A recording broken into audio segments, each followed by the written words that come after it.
The night hung thick with tension, the air heavy with the scent of damp earth and smoke. The moon, a pale sentinel, cast an eerie glow over the battlefield of Târgovişte. A chilling wind whispered through the ranks of soldiers, carrying with it the coppery tang of blood. Shadows danced across the faces of weary men, warriors who clutched their weapons with white-knuckled grips. They stood, hearts pounding, on the edge of destiny's precipice. In the midst of this chaos, Vlad the Impaler reigned supreme, a figure both feared and revered. His eyes, like twin coals burning in the darkness, surveyed the scene with calculated intensity.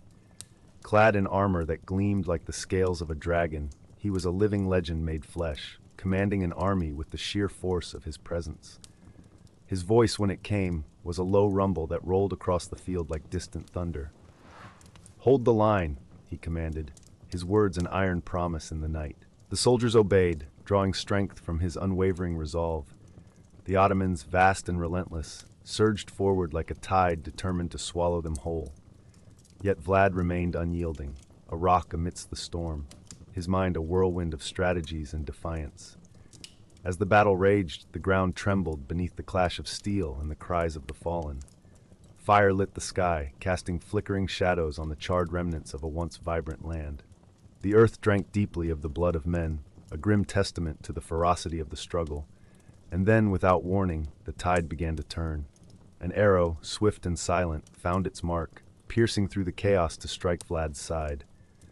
A gasp, sharp and involuntary, escaped his lips as he staggered back, his hand instinctively reaching for the wound. The world seemed to pause, holding its breath as the ruler of Wallachia faced his mortality. But to understand how we got here, we must journey back through the tangled web of history and fate that wove Vlad Dracula's story. A tale of power, vengeance, and the indelible mark he left on the annals of time. In the soft glow of dawn, the rolling hills of Transylvania stretched out like a quilt of greens and browns, dappled with mist and shadow. The air carried a faint chill, whispering secrets of the land that birthed Vlad III, known to history as Vlad the Impaler. Born in 1431, in the fortress town of Sighişoara, Vlad's story began in a world trembling under the weight of empires and ambitions. His father, Vlad II Dracula, was a man of formidable presence. His reputation forged in the crucible of the Order of the Dragon, a knightly fellowship devoted to defending Christendom from the encroaching shadow of the Ottoman Empire. The castle walls of Sighişoara echoed with stories of valor and betrayal, each stone steeped in the legacy of those who had come before. Young Vlad, with his dark, watchful eyes, absorbed these tales as one might breathe air. He was a prince of Wallachia, heir to a land caught in the crossfire of clashing titans. Vlad's childhood was not one of carefree games, but of strategic lessons and martial discipline, each moment preparing him for the throne he was destined to claim. Yet, the path to power was paved with peril.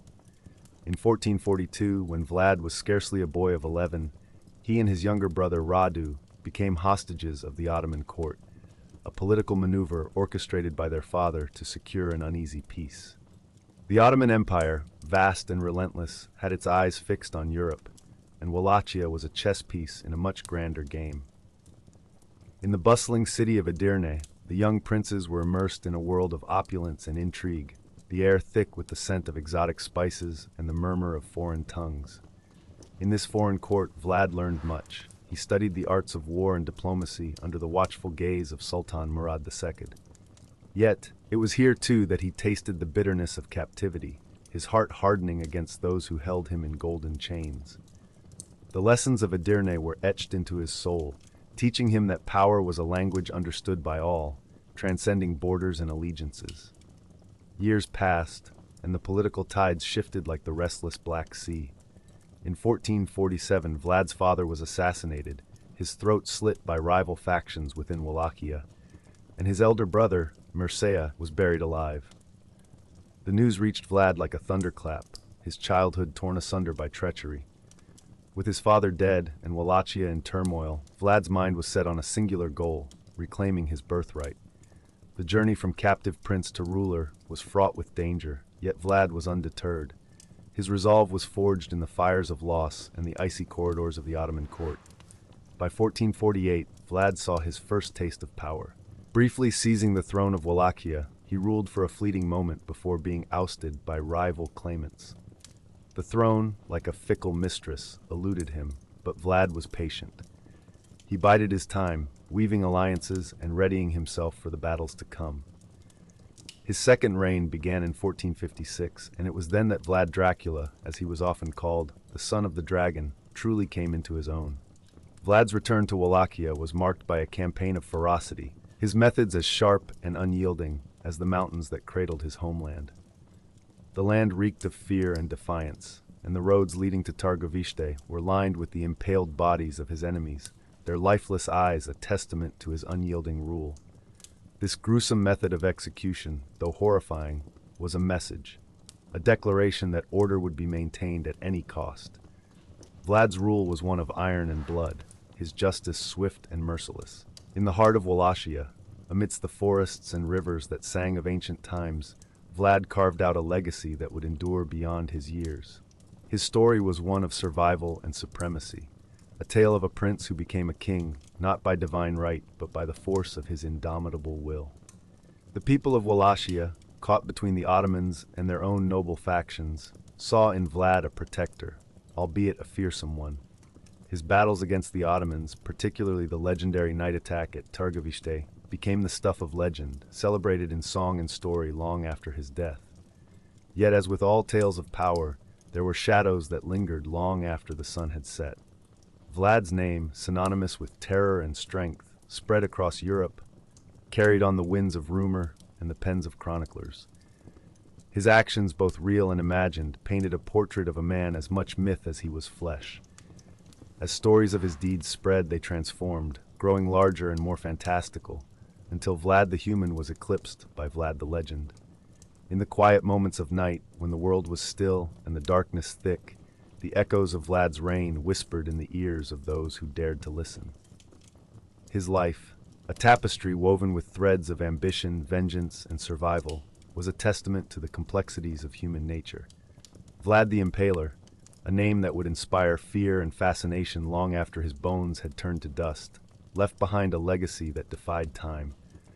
A legacy that would inspire tales of the supernatural and the macabre, a bridge between history and horror. And so, as the stars glimmered in the vast expanse of the Transylvanian sky, the story of Vlad Dracula continued to unfold, each chapter a reminder of the man behind the myth, a ruler whose life and legacy were as enduring as the mountains that bore witness to his reign. As the world slipped into slumber, dreams danced with the images of a prince who became a legend, a story told in hushed tones and shadowed whispers, where reality and imagination intertwined like the roots of an ancient tree, deep and unyielding. In the heart of Wallachia, the year 1456 unfolded with a peculiar tension that hung in the crisp morning air. The sun cast long shadows over the dense forests and rolling hills, as if hinting at the turbulent events yet to come. The scent of damp earth and fresh pine lingered as Vlad the Impaler, having secured his grip on the throne, began to weave his name into the fabric of history. With each passing day, he grew bolder and more resolute, a ruler forged in the fires of betrayal and hardship. Vlad's ascent to power was not merely a tale of personal ambition, but also a response to the ceaseless turmoil that plagued his homeland. The people of Wallachia, weary from years of conflict and oppression, looked to Vlad with a mixture of hope and trepidation. Whispers of his brutal methods had already begun to circulate, carried on the wind like an ominous prelude to the storm that was to come. Yet for many, his fierce determination to defend the land from external threats overshadowed any concerns about his harsh tactics. The Ottoman Empire loomed large on the horizon, its influence spreading like a dark cloud over Eastern Europe. Sultan Mehmed II, known for his military prowess and unyielding ambition, cast a long shadow over Wallachia. To the people, the Ottomans were a relentless force, threatening to engulf their homeland in chaos. Vlad's rise was seen as a beacon of defiance, a leader who dared to challenge the might of the Sultan and push back against the tide of invasion. Within the stone walls of his fortress at Târgovişte, Vlad's court buzzed with activity. Advisors and allies gathered around him, their voices a murmur of strategies and plans. The air was thick with the scent of burning candles and the rustle of parchment as they plotted the defense of their realm. Vlad listened intently, his eyes sharp and calculating, as he considered every possibility, every turning point that could lead to victory or disaster. Among those at his side was Mircea, a loyal confidant and seasoned warrior. Together, they surveyed maps spread across the oak table, tracing routes and pinpointing strongholds. The flickering light cast their shadows upon the walls, dancing like specters of the past, a constant reminder of the weight of history upon their shoulders. The stakes were high, and the path to glory fraught with peril. As spring gave way to summer, Vlad's resolve only grew stronger. He knew that to secure his throne, he must not only defend Wallachia, but also crush the internal dissent that threatened to undermine his rule. Rival factions, emboldened by years of instability, sought to challenge his authority. Their whispers spread through the land like a contagion, sowing doubt and discord among the people. Yet Vlad was no stranger to the art of power. His time as a hostage in the Ottoman court had taught him the value of cunning and strategy. He moved swiftly and decisively, quelling rebellions with a ruthlessness that became legendary. His methods were harsh, yet effective, a means to an end in a world where only the strong survived. The tales of his impalements, though chilling, served as a stark warning to those who dared defy him. The common folk, caught in the ebb and flow of these turbulent times, viewed Vlad with a blend of fear and admiration. To them, he was both protector and tyrant, a leader who embodied the duality of human nature. In the villages and towns, stories of his deeds spread like wildfire, each retelling adding to the legend of Vlad Dracula. His name became synonymous with power and terror, a figure whose presence could not be ignored. As the days turned to weeks, and weeks to months, Vlad's influence extended beyond the borders of Wallachia. His unwavering stance against the Ottomans drew the attention of neighboring realms, some of whom saw in him a potential ally in the struggle against a common foe. Diplomats and emissaries traveled to his court, their footsteps echoing through the halls as they sought to forge alliances and secure their own interests. In these negotiations, Vlad proved to be a shrewd and astute leader.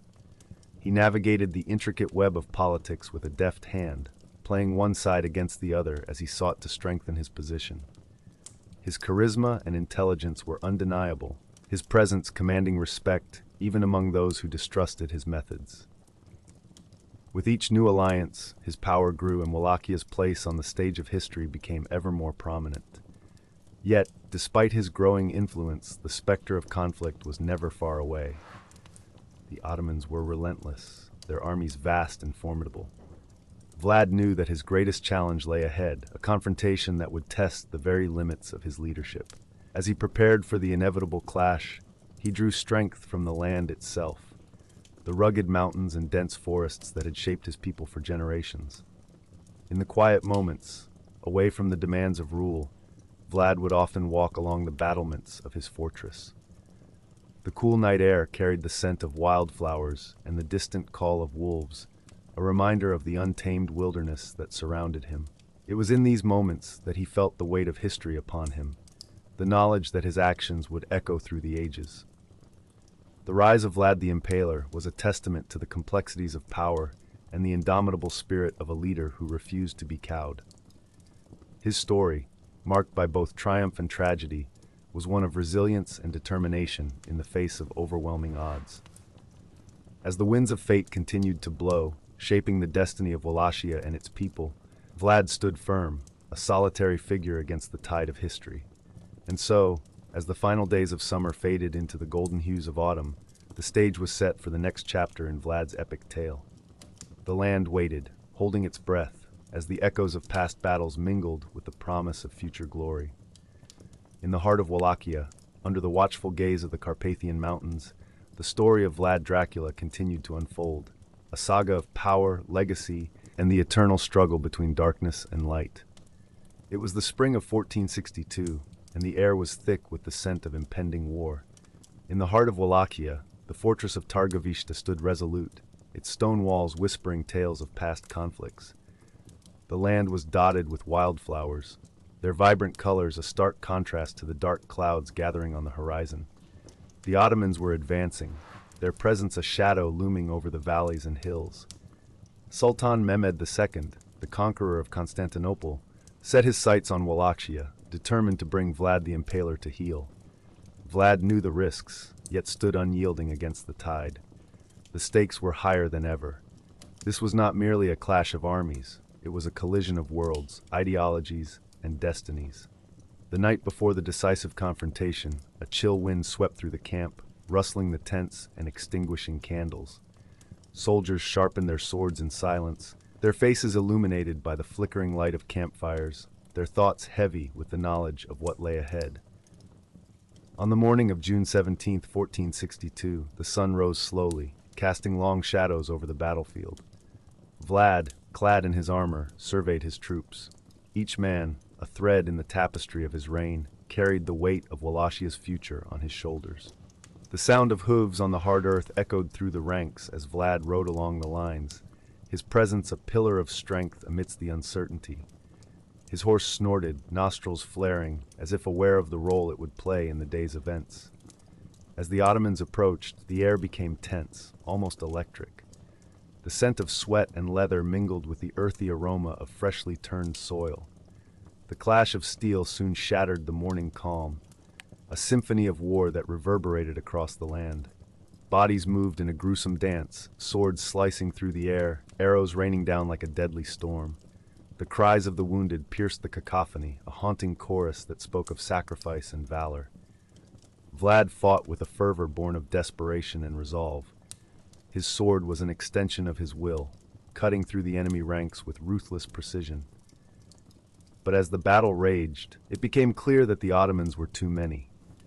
Their numbers seemed endless, waves crashing against the steadfast but slowly crumbling Wallachian defenses. The sun climbed higher, beating down on the warriors below, the heat adding to the suffocating pressure of combat. Amidst the chaos, Vlad made a decision that would define his legacy. He ordered a retreat, a strategic withdrawal into the forests where his knowledge of the terrain could turn the tide in their favor. The decision was a gamble, a leap of faith into the uncertain embrace of the wilderness. The Wallachians fell back, melting into the trees like phantoms, leaving behind a battlefield littered with the dead and dying. In the shelter of the forest, the air was cooler, the scent of pine mingling with the acrid odor of smoke. Here, Vlad regrouped his forces, his mind a whirlwind of strategies and scenarios. The woods were alive with the sounds of nature, a stark contrast to the bloody chaos left behind. Birds chirped in the canopy above, oblivious to the human drama unfolding below. As night fell, the forest was shrouded in darkness, a cloak of shadows that concealed the movements of men. Vlad's forces moved silently like wraiths in the night, preparing for a counterstrike. It was here, in the heart of the forest, that Vlad devised his most infamous plan. A night attack on the Ottoman camp, a maneuver as daring as it was deadly. The moon hung low in the sky, casting a pale light that filtered through the leaves. The Wallachians moved with stealth, their approach hidden by the sounds of the night. The air was thick with anticipation, every breath a prayer for victory. When the signal was given, they descended upon the Ottoman camp with ferocity. Torches ignited tents, and the once silent night erupted into chaos. The Ottomans, caught unawares, scrambled to defend themselves, their confusion a weapon in Vlad's hands. The clash of steel and the cries of battle filled the air once more, a symphony of destruction conducted by Vlad himself.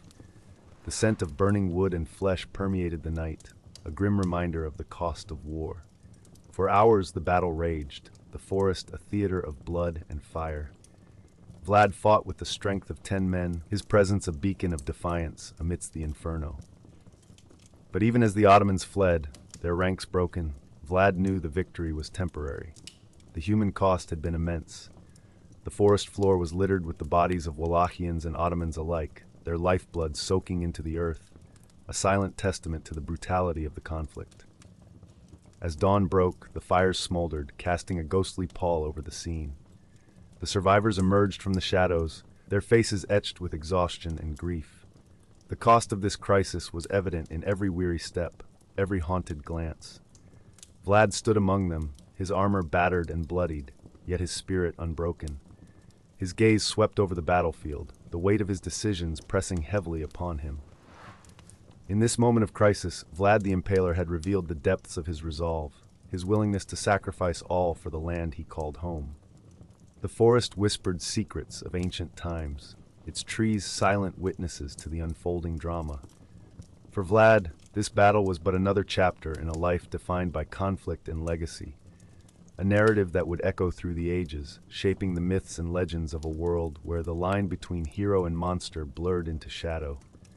As Vlad turned to lead his men from the forest, the sun began its ascent, casting golden light over the land. The war was far from over, but for now, the forest held its peace. The echoes of battle faded into the distance, leaving only the rustle of leaves and the distant call of a solitary bird. In the heart of Wallachia, life continued, a testament to the resilience of a people forged in the crucible of history. As the day unfolded, the forest held its breath, a sacred sanctuary where dreams and nightmares intertwined, and Vlad the Impaler, the man and the myth, continued his journey through the annals of time. In the heart of the Carpathian wilderness, the air was thick with the scent of pine and damp earth, and a shroud of mist clung to the trees like an ancient secret. Here, among the shadows and the silence, Vlad the Impaler gathered his thoughts. The chill of the forest seeped into his bones, but he welcomed it, a reminder of the land he fought for, the home he would not easily surrender. His men, weary and battered, moved quietly around him, their faces set with the grim determination of those who had seen too much. It was June 1462, and the Ottoman armies under Sultan Mehmed II pressed ever closer, their numbers vast and their resolve unyielding. Vlad's retreat from the fields of Târgovişte had been strategic, a calculated withdrawal into familiar terrain. Yet the whispers of doubt lingered, like the distant call of a wolf. Would this gamble pay off, or was it the beginning of the end for Wallachia's defiant prince? As night fell, the forest came alive with the sounds of unseen creatures, rustling leaves, the hoot of an owl, the distant howl of a wolf. Vlad stood apart from his men, his gaze fixed on the flickering flames of their campfires. He knew the Ottomans were relentless, and in the silence of the woods, he could almost hear the distant drumbeats of their advance. His heart beat in time with the rhythm, a steady reminder of the blood that coursed through his veins, a legacy of fire and darkness. His thoughts drifted to his brother Radu, who now stood with the enemy. A betrayal that cut deeper than any sword, it was a wound that festered in his soul. The two had been inseparable once, hostages in the Ottoman court, learning the ways of their captors, sharing whispered dreams of freedom. But the paths they had taken diverged, and now they were locked in a battle that was both personal and political. The forest floor was soft beneath his boots, each step a silent prayer to the spirits of the land. Vlad knew the terrain well, every hidden path and secret glade. Here he could strike with the precision of a hawk, his men materializing from the shadows like phantoms. It was a strategy born of necessity, the art of guerrilla warfare honed over years of conflict.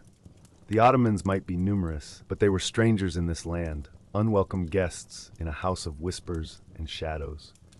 As the first light of dawn crept over the horizon, turning the mist to gold, Vlad's resolve hardened. He would not let the Ottomans claim Wallachia without a fight. His mind raced with plans, each one more daring than the last. It was time to remind his foes why he was called the Impaler, to instill fear in their hearts with the specter of his brutality. And so, as the sun climbed higher, the forest erupted into chaos.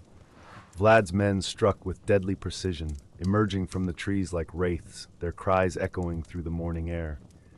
The clash of steel against steel rang out, a symphony of violence and valor. The Ottomans faltered, taken aback by the ferocity of the assault, their ranks thrown into disarray. It was a battle of shadows, fought in the half-light of dawn, where the line between life and death blurred.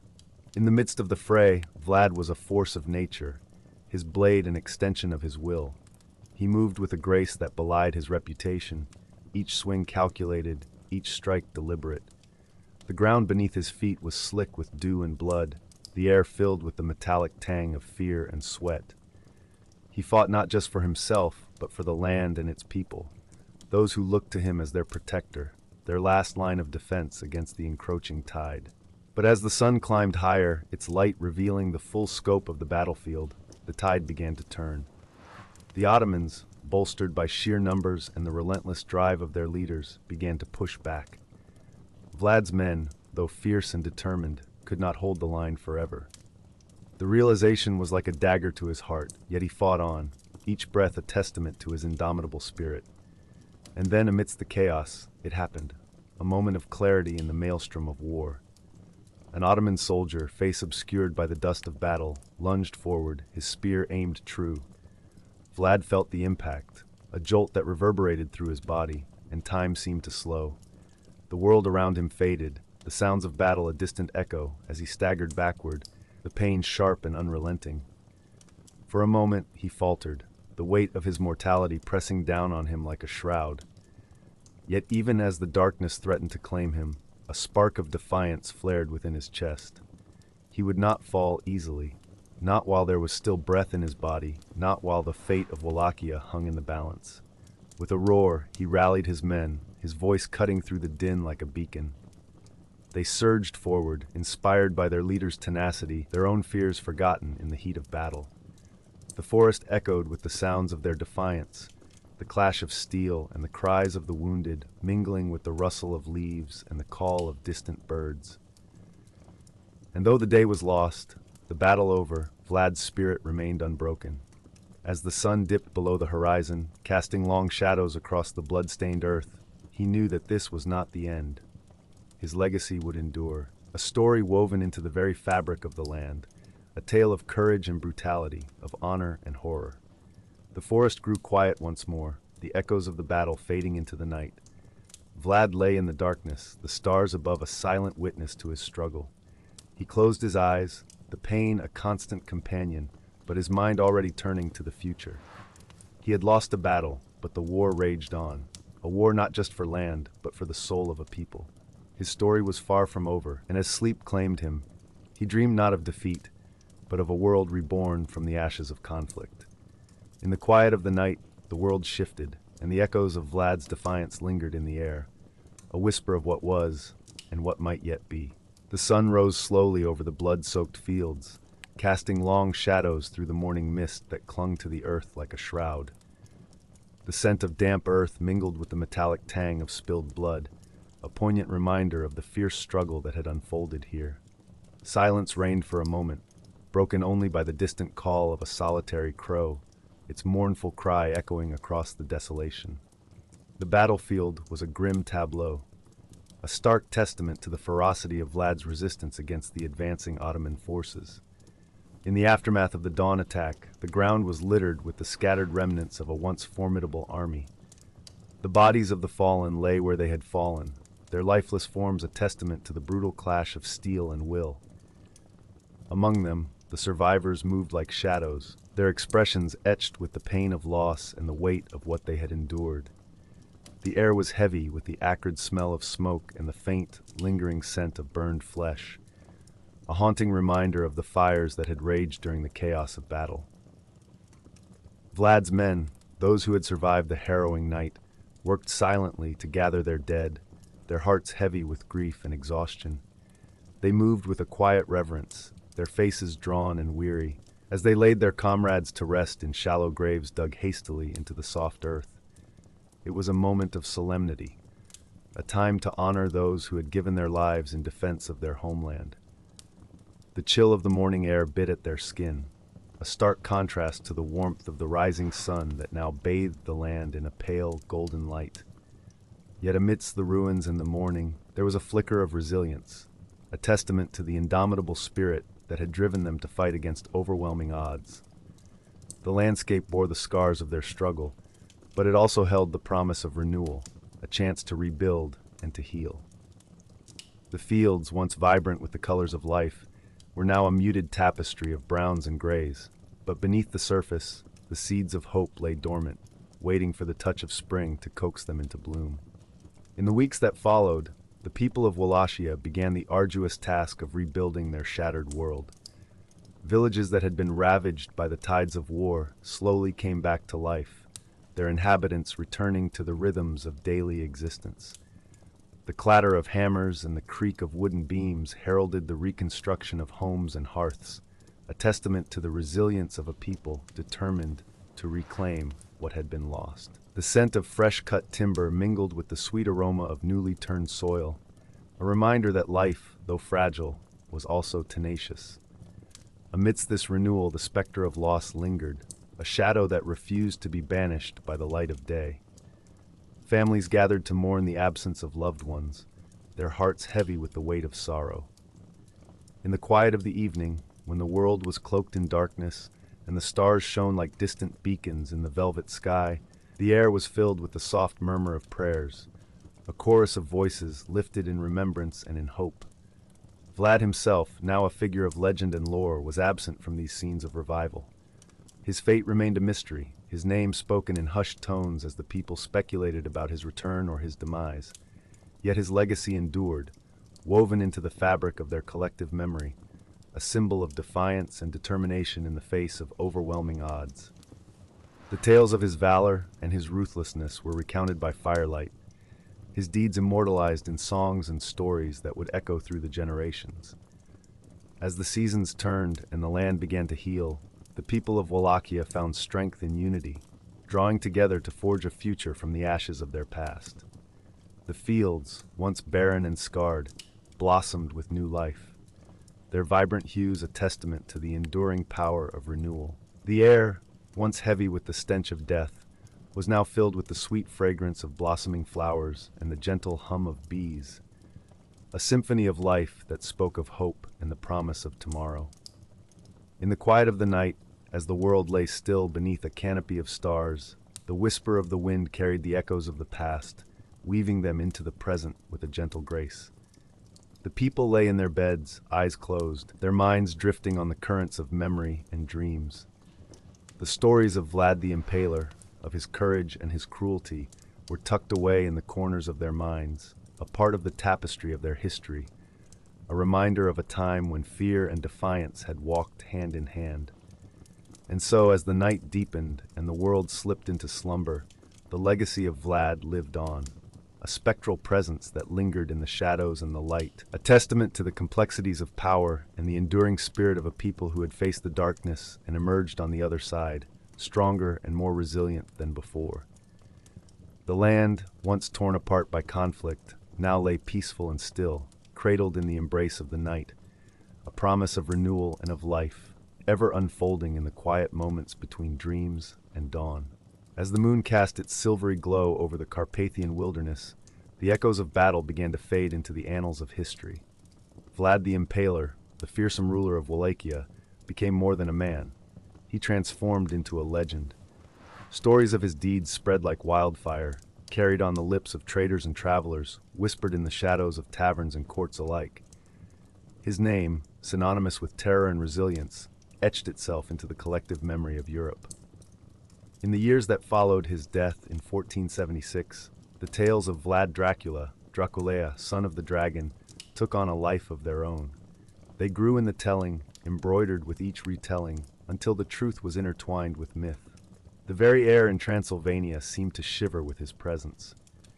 In the dim light of candlelit rooms, storytellers spoke of his cunning and cruelty, of forests filled with impaled bodies, a macabre forest of death meant to deter any who dared challenge his rule.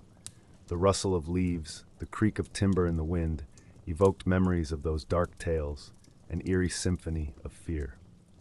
As the centuries passed, Vlad's story morphed into something both terrifying and strangely alluring. The very brutality that had defined his rule became a source of fascination.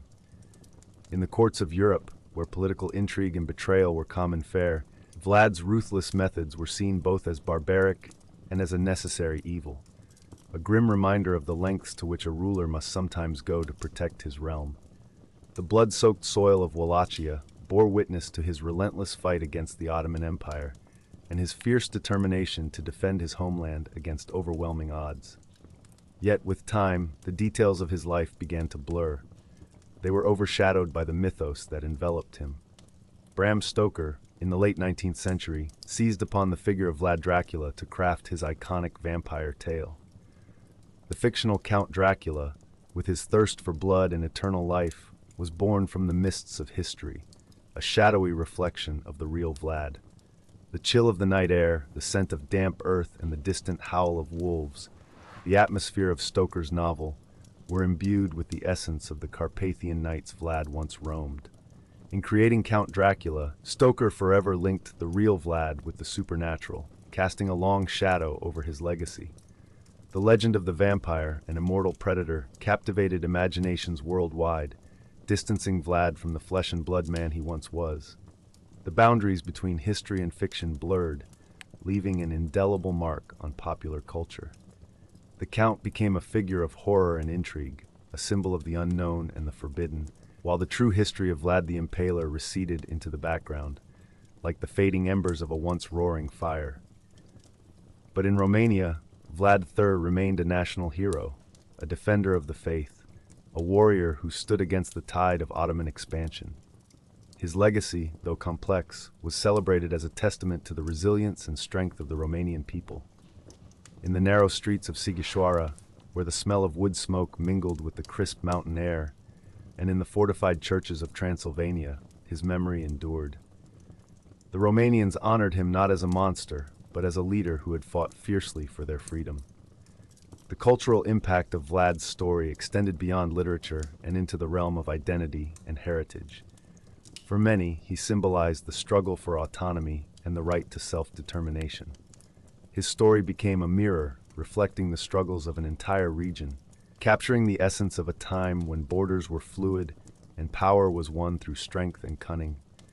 The resonance of his tale echoed in the collective consciousness, a reminder of the past's influence on the present. And so, the legacy of Vlad the Impaler became a tapestry woven from both fact and fiction. Each thread, whether spun from history or myth, contributed to the rich narrative that surrounded his name.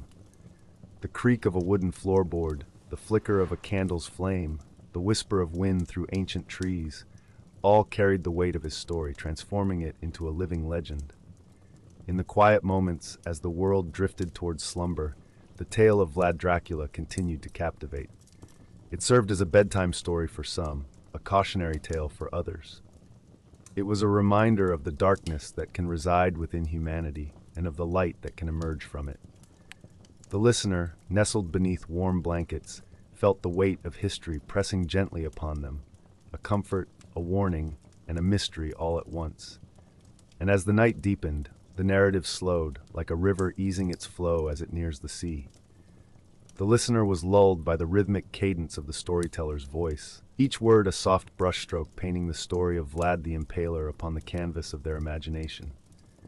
The legacy of Vlad Dracula, whether revered or feared, remained a testament to the enduring power of stories, how they shape and are shaped by those who tell them, and how they linger long after the final chapter has been told.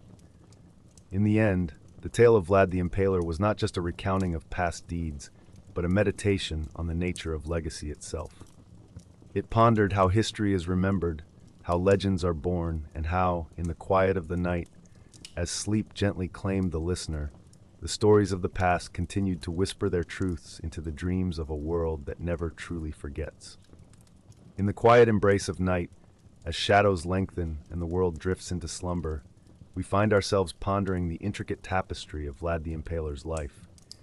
His tale is not just one of savage battles and ruthless power, but a reflection of the eternal dance between light and darkness within the human soul. Vlad's journey, etched in blood and valor, speaks to the ceaseless struggle for survival, where ambition and love, power and failure intertwine. In the flickering candlelight of history, Vlad emerges as both monster and hero, a man shaped by the tumult of his times. His relentless drive to protect his homeland from the encroaching Ottoman tide reveals a fierce love for his people, a devotion that borders on the legendary.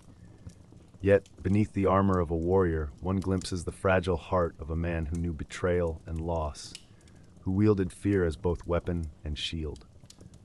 The forests of Wallachia, with their whispering leaves and ancient secrets, bear witness to his indomitable spirit.